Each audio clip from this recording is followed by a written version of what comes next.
Bom dia, meu nome é Christopher.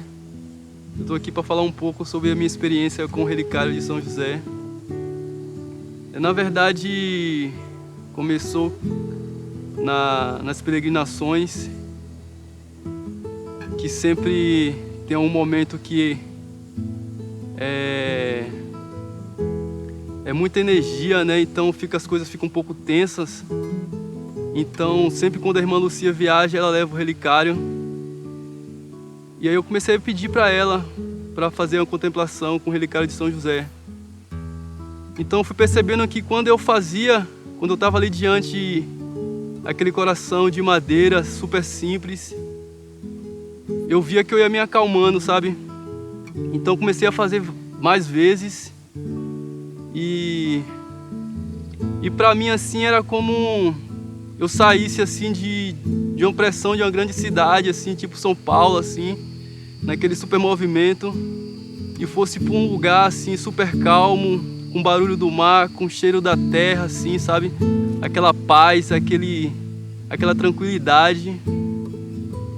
Então, São José, na verdade, aquele momento que eu tinha com ele ali me trazia essa paz interior, assim, sabe? Essa humildade mesmo, essa simplicidade.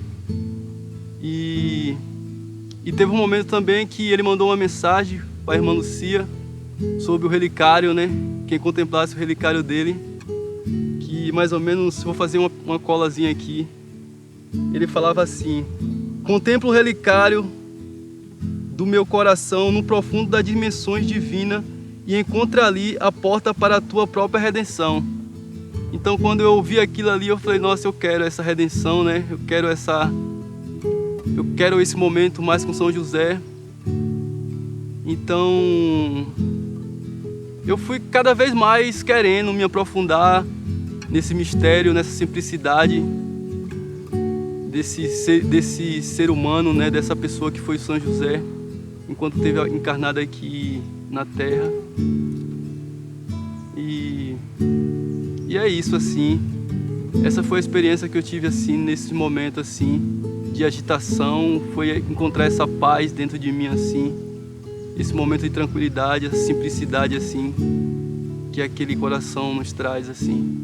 Então eu deixo aí um convite, quem nunca fez essa experiência, que faça, porque com certeza você vai sair de uma dimensão e entrar em outra bem mais tranquila, assim, bem mais paz e amor.